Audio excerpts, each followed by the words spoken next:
If you're the last man on earth, I'd rather marry a cockroach. Poor fool. Those were the exact words Amaka flung at me, standing tall in her bright yellow heels and confidence, like a queen addressing her subject.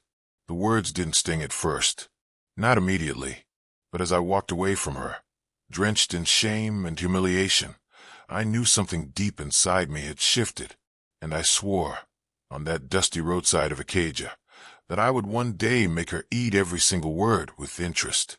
My name is Ikenna, a man of humble beginnings, raised in the heart of Ebe by a widowed mother who sold bread by the roadside just to see me through school. Life hadn't been fair, but I had learned how to fight my way through, brick by brick, sweat by sweat. But that day Amaka broke something in me. We met back in University of Lagos. I was studying mechanical engineering and juggling 3 campus jobs: night security at the science complex, tutor for year 1 students, and part-time dishwasher at Mama Do Good's restaurant. Amaka, on the other hand, was the belle of the campus. Final year business administration student. Her father owned one of the biggest boutique chains in Lagos, and she never let anyone forget it. I'd been secretly crushing on her for 2 years. So when I finally summoned courage to speak to her, I didn't expect a warm embrace or a yes. But I also didn't expect public humiliation. Ikenna, ABI wouldn't be your name? A beg shift. Do I look like your level? She said, loud enough for the students nearby to laugh. Laughter. Scornful. Piercing. But I smiled and nodded. Not out of embarrassment, but because I made a vow that day. I would rise. I would become a man so great, even the Amakas of this world would have no choice but to notice. After graduation, life didn't get any easier. I moved back to ABA, where I tried my hands on different things: vulcanizing, Okada riding, even selling used phones at Ariaria Market. But nothing seemed to stick. What saved me was a broken-down generator. It belonged to a neighbor, Mrs. Naji, who was tired of calling mechanics. I took it apart, fixed it in 2 hours, and she paid me 5,000 Nigerian nairas. That night, I couldn't sleep. Not because of the money, but because I realized I had something: skill. I started fixing generators for more people. Word spread. Then came bigger machines. Borehole pumps. Industrial generators. Factory repairs. I was still hustling, still sweating. But for once, the money started coming in. But that wasn't enough. I registered my own company, Spark Pro Tech Services. A one-man squad at first. Then I hired 1 guy, then 3. In 2 years, I had 20 men working under me. We moved from house calls to company contracts. I even secured a maintenance deal with a major Lagos hotel chain. And that's when Lagos came calling again. The hotel contract required me to supervise a team in Lagos once a month. It was during one of these visits that I walked into Stellar Wear, a boutique in Lekki. Not to shop. No, one of their power units had been tripping, and they called for an urgent fix. As I walked in, overalls smeared with oil, toolbox in hand, who did I see behind the counter? Amaka. The same Amaka, but not the same sparkle. Gone were the high heels. Gone was the fake British accent. She was in a staff uniform, tight black trousers, and a shirt with the boutique's logo. And her face that once sneered at me, was now tired, layered with forced smiles. She didn't recognize me at first, until I spoke. "Good afternoon, please. I'm here to fix the generator." She froze, then tilted her head. "Wait, Ikenna." I smiled. "Ah, so you remember me." Her face flushed. You're the technician." "No, I own the company. I like to stay hands-on." Her mouth opened, but no words came. I stepped past her and went straight to work. As I worked, I could feel her watching me. This time not with mockery, but something else. Regret? Shame? Maybe even admiration. When I finished, the manager handed me a signed invoice and mentioned they might retain us for monthly servicing. Amaka just stood by the counter, silent. I was about to leave when she called out, "Ikenna, wait." I turned. "Can I talk to you sometime? Maybe coffee?" I raised my brow. I thought I was a poor fool. She sighed and looked away. People change, situations change. I didn't respond. I simply smiled and left. That night, I sat in my hotel room, thinking, not about revenge, but about growth. Life had come full circle. The next morning, my phone rang. Unknown number. Hello. Hi, Ikenna. It's Amaka. Her voice was softer than I remembered.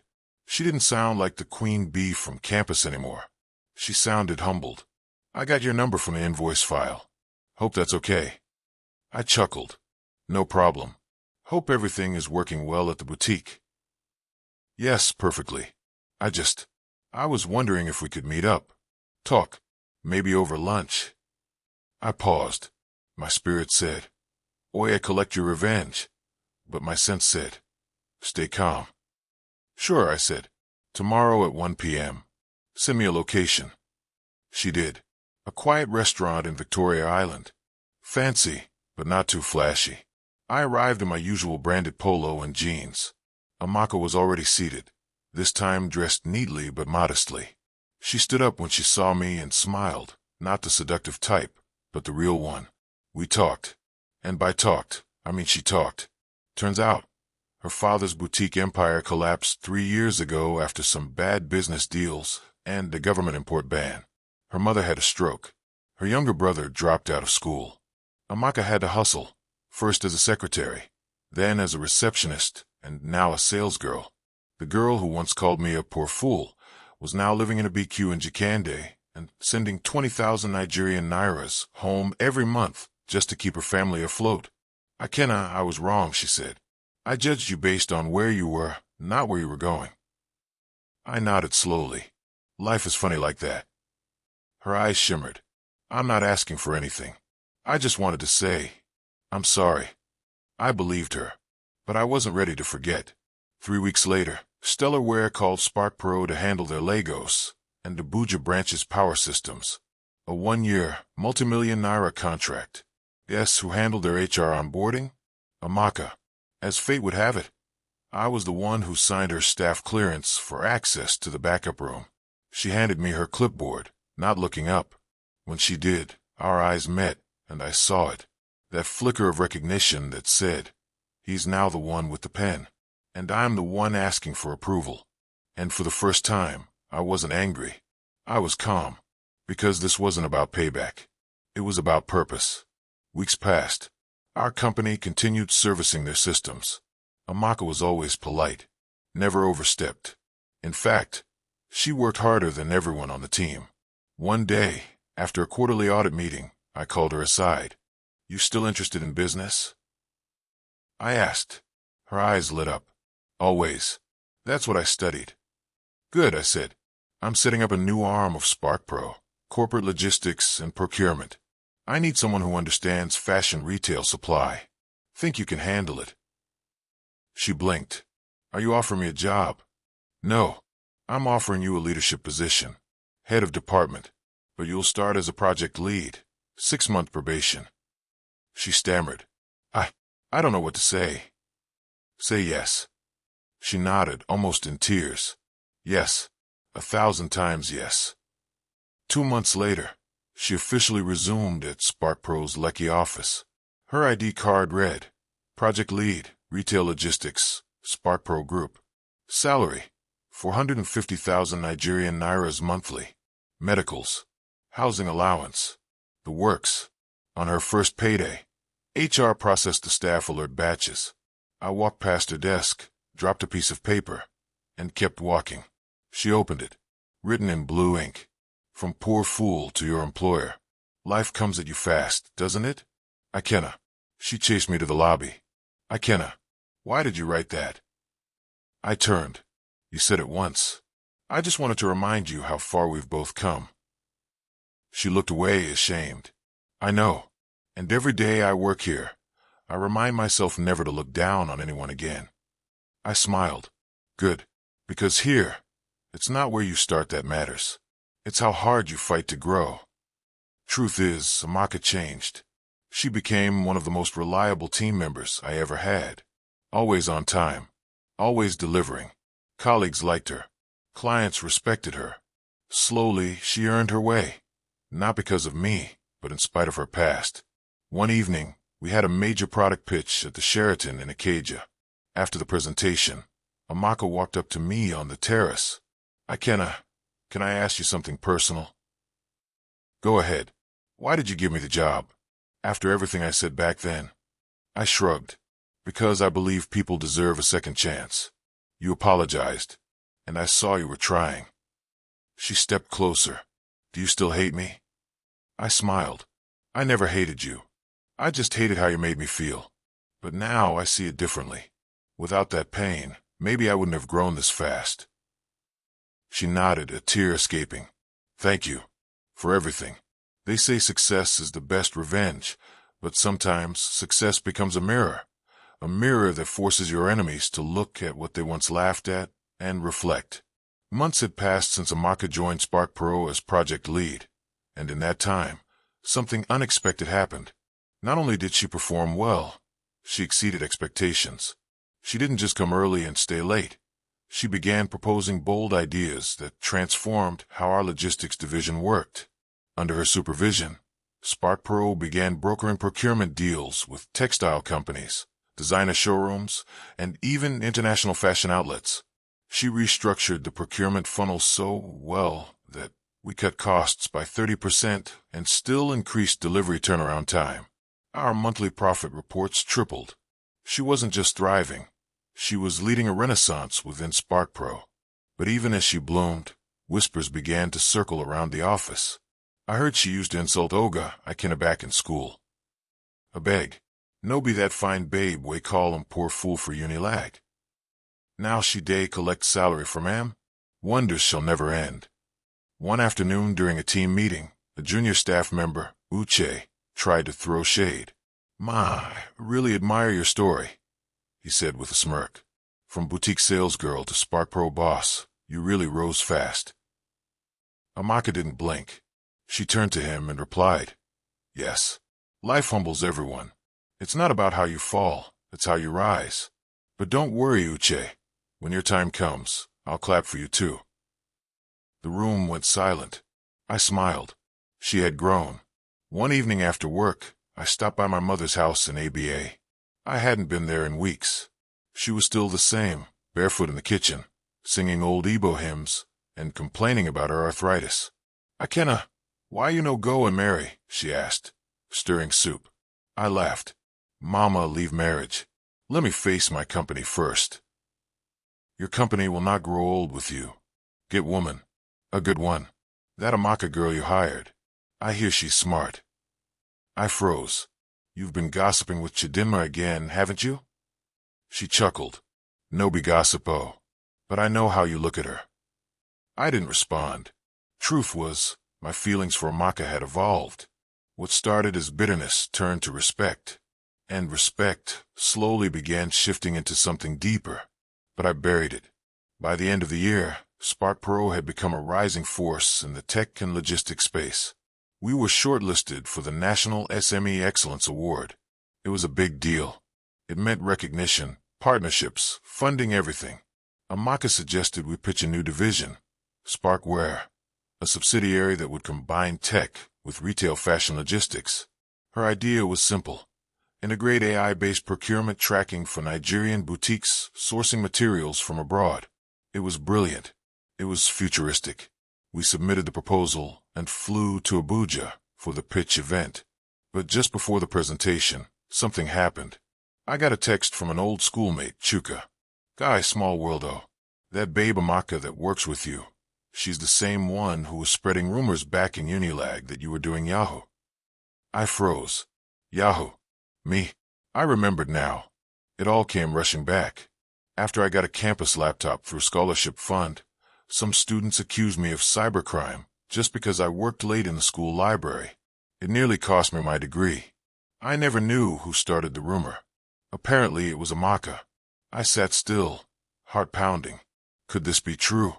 I forwarded the message to her without a word. 5 minutes later, she entered my hotel room, eyes red. "Ikenna, I was stupid back then.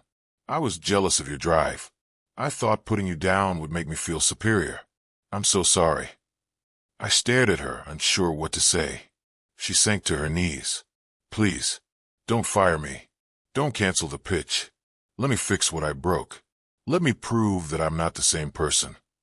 Tears welled in her eyes, and for a moment I saw her, not as the proud girl from campus, but as a woman carrying years of guilt, trying desperately to right her wrongs.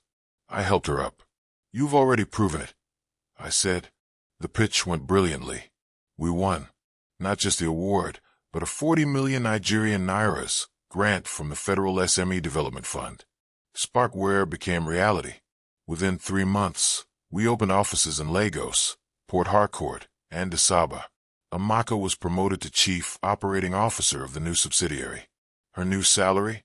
850,000 Nigerian nairas, monthly with travel allowance and profit sharing. I personally handed her the appointment letter. She looked at it, stunned. Why do you keep trusting me? I leaned in. Because pain births purpose. You helped me discover mine. Now it's your turn. Months later, during our end-of-year Thanksgiving, Amaka asked for the mic. The office was buzzing, drinks flowing, jollof rice steaming. She stood at the center and said, "There's something I need to say publicly." The room hushed. I once called this man a poor fool. I mocked him, lied about him, tried to crush him with my words. But today he pays my salary. He believed in me when I had nothing, gave me a second chance, and I will forever be grateful. She turned to me, voice trembling. "Ikenna, you didn't just change my life. You taught me that no one's future should be defined by their past. And if you'll let me, I'd like to build the future with you." The crowd gasped. Me? I stood there, heart racing. And then I walked up to her, took the mic, and smiled. I thought I came here to start a company. But it seems I also started a love story. The cheers from the staff filled the room like a thunderstorm of joy. Phones came out. Cameras flashed. Someone shouted, "Ogadon finally fall in love, oh." I could feel my ears getting hot, my cheeks burning. Amaka stood beside me, nervous, her hand shaking slightly. The woman who once belittled me in public was now standing before a full crowd, owning her mistakes and asking to rewrite her future with me in it. And I wasn't thinking about payback anymore. I was thinking about purpose. The story of our office proposal went viral on LinkedIn after one of our interns posted the video clip. Within a week, we were trending. CEO proposes promotion and possibly marriage to former bully-turned-COO. TV stations requested interviews. Bloggers dug up our Unilag days. People commented, "God of second chances is real. See why you shouldn't mock people struggling?" Omo, I want this kind of love hustle story in my life. But we didn't care about the noise. What mattered to us was building something real. And we did, both personally and professionally. Amaka didn't become my wife immediately. We took our time. We dated for a year, traveled together, attended business conferences, built Sparkware into a cross-border logistics tech company operating in 6 African countries. And then one evening in Kigali, Rwanda, after speaking at Youth Innovation Summit, I knelt down, not with a ring, but with a copy of our first ever pitch deck, laminated, and said, "Together, we changed the game. Now let's change our lives." She cried, said yes, and 6 months later, we had a wedding so beautiful, it shut down the internet. The day after our wedding, Amaka stood before a group of young girls at an entrepreneurship seminar. She told them the full story, no filters. "How many of you have judged someone based on their background?" she asked. Many hands went up. I did. I mocked a boy because he was poor, because he wore second-hand shoes and didn't speak with an accent. But that boy became a man, and that man gave me my life back. She paused, then smiled at me sitting in the front row. Never write off anyone. Not the girl selling Accra. Not the boy hawking recharge cards. You don't know who they're becoming. That day, she became more than my wife. She became a voice, a symbol of growth. By our 3rd year of marriage, SparkPro had grown into a conglomerate. SparkPro Tech Services, our original company, now employing 100+ engineers. Sparkware, fashion logistics across Africa. SparkFarm, our latest venture, agritech platforms connecting farmers to markets. Amaka was now group managing director. Every last Friday of the month, she led staff training and onboarding. And whenever new interns came in, they'd whisper, "Is it true she once insulted the CEO?" She'd laugh and say yes, but it's also true that the CEO had enough grace to forgive. And that's what leadership is. One sunny Sunday, Mama came to visit from ABA. She sat under our mango tree in Lekki, sipping Zobo and watching Amaka arrange flowers in the compound. She leaned toward me and said, "You see? I told you. Listen." I laughed. "Mama, you were right." She squinted her eyes. "She's strong. That's what you need. Beauty will fade, but a woman who helps you build is forever." "Nah so, Mama. You wise." Mama grinned. "Nah experience.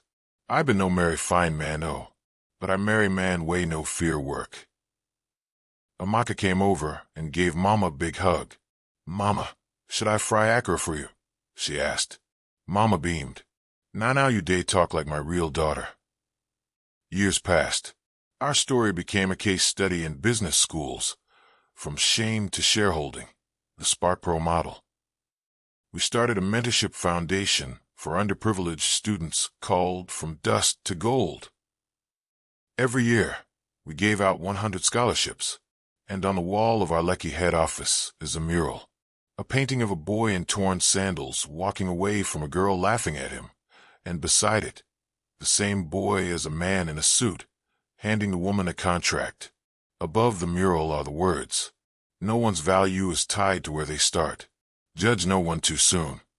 Sometimes life gives you pain not to punish you, but to prepare you.